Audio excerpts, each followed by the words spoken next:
നമസ്തേ പ്രിയമിത്രങ്ങളെ, ചില സഹോദരങ്ങൾ ചില സംശയങ്ങൾ ഉന്നയിച്ചിരിക്കുന്നു. ആകപ്പാട് 24 മണിക്കൂറേ ഉള്ളൂ.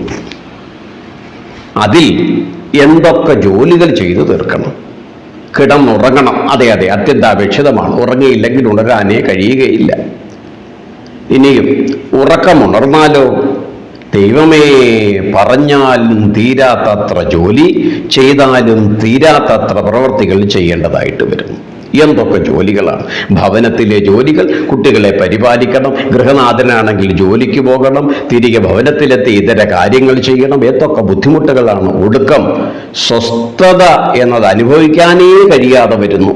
ഇനി ഗൃഹനാഥയുടെ കാര്യമാണെങ്കിൽ പറയുകയേ വേണ്ട. പിടിപ്പത് ജോലിയാണ്.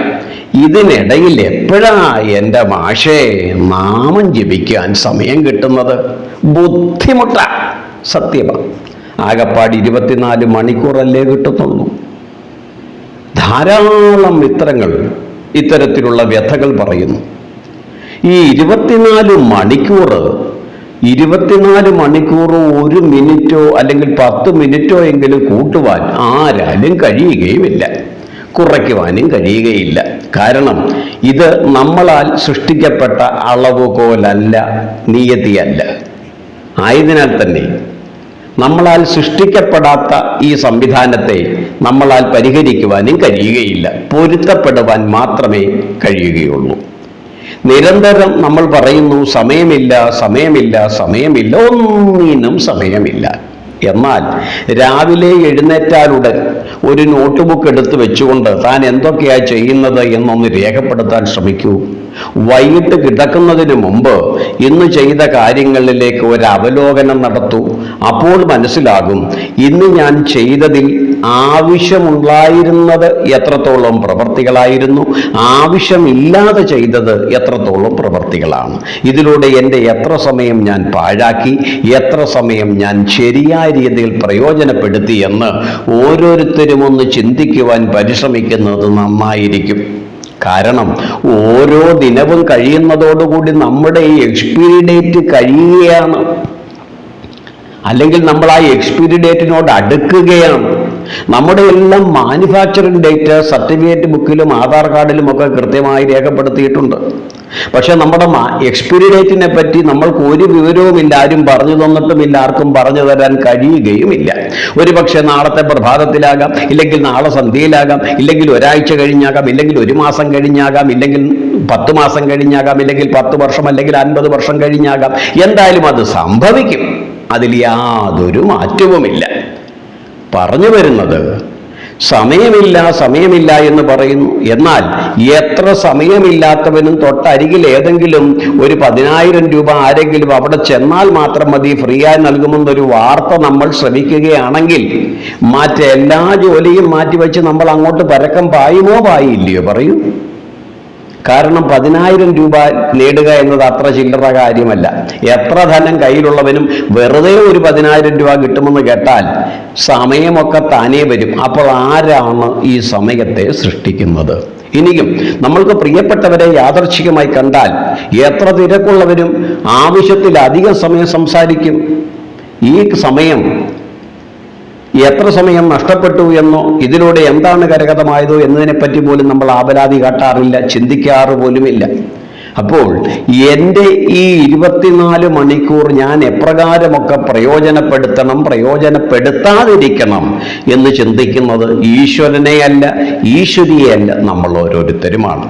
ഇത്രയൊക്കെ പറയുവാനുള്ള കാരണം നാമം ജപിക്കുവാൻ സമയം കിട്ടുന്നില്ല, ബാക്കിയുള്ളതിനൊക്കെ സമയം കിട്ടുന്നുണ്ട് എന്ന് പറയപ്പെടുന്നു. അപ്പോൾ എന്ത് ചെയ്യണം?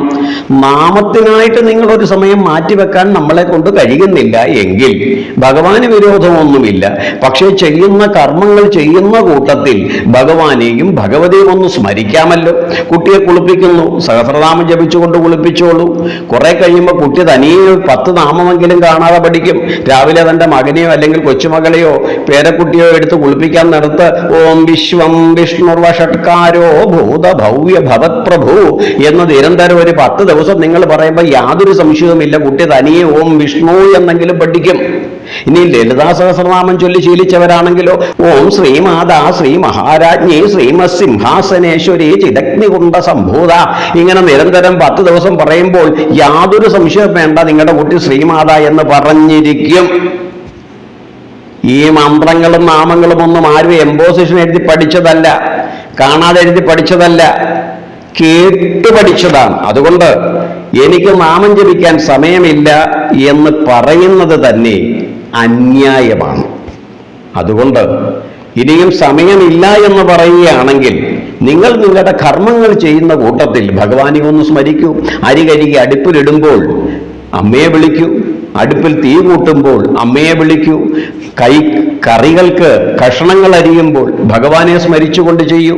അങ്ങനെ ഏത് കർമ്മങ്ങൾ ചെയ്യുമ്പോഴും നിങ്ങൾക്ക് ഈശ്വരനെ ഭജിക്കാം. ഇന്ന സമയത്ത് കൃത്യമായി അനങ്ങാതെ മറ്റൊന്നും ചെയ്യാതെ നീ എന്നെ തന്നെ വിളിക്കണമെന്ന് എവിടെയും പറയുന്നില്ല. താന്ത്രിക കർമ്മങ്ങൾക്കാണ് പിന്നെയും കൃത്യനിഷ്ഠ ആവശ്യമായി വരുന്നത്. ഇവിടെ ഒരു ഗൃഹസ്ഥാശ്രമിയെ സംബന്ധിച്ചിടത്തോളം നീ അടങ്ങാതെ യാതൊന്നും ചെയ്യാതെ ഇത് മാത്രം ചെയ്യണമെന്ന് എവിടെയും പറയുന്നില്ല. ചെയ്താൽ സുഹൃതം, അവനവൻ വിചാരിച്ചാൽ അത് ചെയ്യുവാൻ കഴിയുകയും ചെയ്യും. പക്ഷേ എന്തിലും ഏതിലും ഒഴിവുകിഴിവുകൾ പറയുക എന്നത് നമ്മുടെ സ്ഥിരം പല്ലവിയാണ്. അതുകൊണ്ട് ഒന്നേ പറയാനുള്ളൂ, ഒരു രോഗി ഡോക്ടറുടെ അരികിലേക്ക് എത്തുമ്പോൾ ഡോക്ടർ ഒരു മരുന്ന് നിർദ്ദേശിക്കുന്നു. ആ മരുന്ന് നിർദ്ദേശിക്കുവാൻ മാത്രമേ ഡോക്ടർക്ക് കഴിയൂ. ആ മരുന്ന് കൃത്യമായ അളവിലും കൃത്യമായ സമയത്തും കഴിക്കേണ്ട ബാധ്യതയും ഉത്തരവാദിത്വവും ശ്രദ്ധയും കാട്ടേണ്ടത് രോഗിയാണോ ഡോക്ടറാണോ? പറയൂ. ഡോക്ടർ നിർദ്ദേശിച്ച മരുന്ന് കൃത്യസമയത്ത് കൃത്യ ഡോസിൽ കഴിച്ചെങ്കിൽ മാത്രമേ രോഗത്തിന് ശമനമുണ്ടാകൂ. അതിന് ശ്രദ്ധിക്കാതെ ഡോക്ടർ നിർദ്ദേശിച്ച മരുന്നിനെ വാങ്ങി വീട്ടിൽ കൊണ്ടുവച്ചിട്ട് അത് കൃത്യമായി കഴിക്കാതെ സമയാനുസൃതമായി കഴിക്കാതെ വീണ്ടും ഡോക്ടറുടെ അരികിലേക്ക് എന്ന് രോഗം മാറുന്നില്ല എന്ന് പറയുന്നത് പോലെയാണ് പലരും പറയുന്നത്. എൻ്റെ മാഷേ 10 വർഷമായി സഹസ്രനാമം ജപിക്കുന്നു, ഇതുവരെ ഒരു ഗുണവുമില്ല എന്ന്. രോഗം മാറണമെങ്കിലേ രോഗി വിചാരിക്കണം. അതുപോലെ തന്നെയാണ് ഈശ്വരനും ഈശ്വരിയും അനുഗ്രഹിക്കണമെങ്കിൽ ഭക്തർ വിചാരിക്കണം. ഭഗവാന്റെയും ഭഗവതിയുടെ മുമ്പിൽ ഭക്തയെന്നോ ഭക്തനെന്നോ വേർതിരു പോലുമില്ല. ഭക്തർ എന്ന ഒരൊറ്റ കാറ്റഗറിയേ ഉള്ളൂ. അതുകൊണ്ട് ഭക്തരായി ഭഗവാനോ ഭഗവതിയോ നമ്മളെ കാണണമെങ്കിൽ എപ്പോഴെല്ലാം സമയം കിട്ടുന്നു അപ്പോഴെല്ലാം വിളിക്കണം. അപ്പോൾ അതിൻ്റെ അർത്ഥം ഒരു ജോലിയും ചെയ്യാതെ കൈയും കെട്ടി രാവിലെ സഹസ്രനാമം എടുത്തു വെച്ച് രാത്രി മുഴുവൻ ചൊല്ലുക എന്നതല്ല പറഞ്ഞതിൻ്റെ അർത്ഥം. സമയം കിട്ടുമ്പോൾ ഇതര കർമ്മങ്ങളിൽ ഏർപ്പെടുമ്പോഴും അവനവനാ ചെയ്യാൻ പറ്റുന്ന കർമ്മങ്ങൾ നാമജപം ചെയ്യൂ. ഇനിയും ഒന്നും ജപിക്കാൻ കഴിയുന്നില്ല എങ്കിൽ, സഹസ്രനാമം കൃത്യമായി പൂർത്തീകരിക്കാൻ കഴിയുന്നില്ല എങ്കിൽ നാരായണ നാരായണ നാരായണ നാരായണ നാരായണ എന്ന് ജപിക്കൂ. വിഷ്ണു സഹസ്രനാമത്തിൽ ഒടുക്കം കൃത്യമായി തന്നെ പറയുന്നുണ്ട്, ഫലശ്രുതിയിൽ നാരായണ എന്ന ആ 4 അക്ഷരം മതി. സർവ സങ്കടങ്ങളുടെയും പരിഹാരമാണത്. അല്ലെങ്കിൽ ശ്രീ മഹാദേവി എന്ന് വിളിക്കൂ, ശ്രീ ലളിതാംബിക എന്ന് ജപിക്കൂ. കുട്ടികളെ കുളിപ്പിക്കുമ്പോഴും വീട്ടിലെ കർമ്മങ്ങൾ ചെയ്യുമ്പോഴും തുണി നനയ്ക്കുമ്പോഴും മുറ്റം അടിക്കുമ്പോഴും എന്ത് കർമ്മം ചെയ്യുമ്പോഴും വണ്ടിയിൽ യാത്ര ചെയ്യുമ്പോഴും ഇരിക്കുമ്പോഴെല്ലാം ആ ഒരു ശ്രദ്ധ വന്നാൽ തന്നെ നമ്മുടെ സങ്കടത്തിന് കുറവ് വരും, മാനസികമായ സംഘർഷത്തിന് കുറവ് വരും. അതല്ലാതെ എനിക്ക് സന്തോഷം കിട്ടണം, സങ്കടം ഒന്നും വരരുത്, സങ്കടം വരരുത്, അവർക്കെല്ലാം സന്തോഷമായി എനിക്ക് മാത്രമേ സങ്കടമുള്ളൂ എന്ന് അവിടെയും ഇവിടെയും നോക്കിയിരിക്കാതെ കിട്ടുന്ന സമയത്തിൽ അല്പസമയമെങ്കിലും പലതും പറഞ്ഞു പകൽ കളയുന്ന നാവ് തവ തിരുനാമകീർത്തനം ഇതതിനായി വരേണമിക. ഈ കലിയായ കാലം അതിൽ അതുകൊണ്ട് മോക്ഷഗതി എള്ളുതെന്നു കേൾപ്പു ഹരിനാരായണായ. നിറകുടമായ തുഞ്ചത്തു രാമാനുജൻ എഴുത്തച്ഛൻ മധുര മനോഹരമായ ഹരിനാമകീർത്തനത്തിൽ പറഞ്ഞു. അപ്പൊ നമ്മുടെ കുഴപ്പമല്ല. കാരണം എല്ലാ ക്ഷേത്രങ്ങളിലും മനുഷ്യൻ എഴുന്നേൽക്കുന്നതിന് മുമ്പ് ഇതിടും, എഴുന്നേൽക്കുമ്പോഴത്തെ കോഫി ചെയ്യും. തന്മൂലം നമ്മൾ പഠിച്ചില്ല. സ്വതവേ ദുർബല പിന്നെ ഗർഭിണി എന്ന് പറഞ്ഞതുപോലെ സ്വതവേ മടിയന്മാരായ നമ്മൾ അതൊരു ന്യായീകരണമായി കണ്ടു. അതിനെ ശ്രദ്ധിച്ചില്ല എന്നത് പോകട്ടെ. കാരണം പ്രസക്തി അറിഞ്ഞിട്ടും അതിനെ അറിയുവാനോ ശ്രദ്ധിക്കാതോ ഇരിക്കുകയാണ് മഹാപാപം.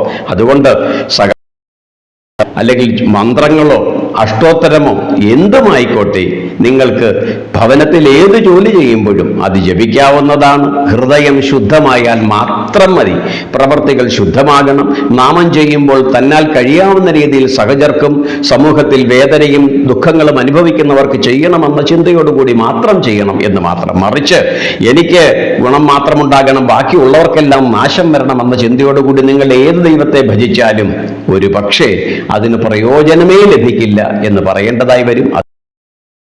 സമയമില്ല എന്ന ഒഴിവ് തീഴിവുകളും മൊട്ടന്യായങ്ങളും പറയുവാൻ ശ്രമിക്കാതെ, എനിക്ക് ഗുണം വരണമെങ്കിൽ വിധിച്ചിട്ടുള്ള കർമ്മത്തിലൂടെയും മാർഗത്തിലൂടെയും ഞാൻ സഞ്ചരിക്കണം. കാരണം മന്ത്രം എന്നത് മനനാൽ ത്രായതേ ഇതി മന്ത്രഃ, എത്രത്തോളം ജപിക്കുന്നുവോ അതിനനുസരിച്ചായിരിക്കും ഫലം.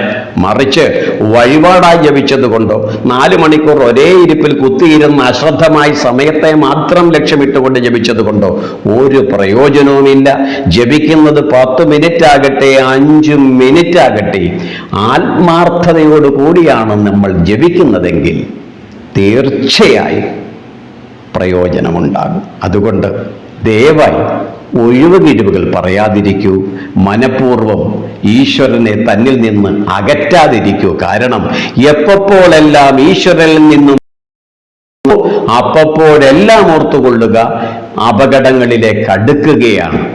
എപ്പോൾ ഈശ്വരനോട് അടുക്കുന്നുവോ അപ്പോഴെല്ലാം നിന്നും സങ്കടങ്ങളിൽ നിന്നും നമ്മൾ അകലുകയാണ്. ഇത് മറക്കാതിരുന്നാൽ ഓരോരുത്തർക്കും ഉത്തമരായ ഭക്തരാകാം.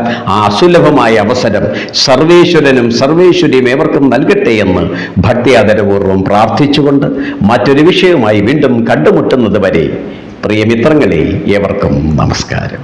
ഹരി ഓം.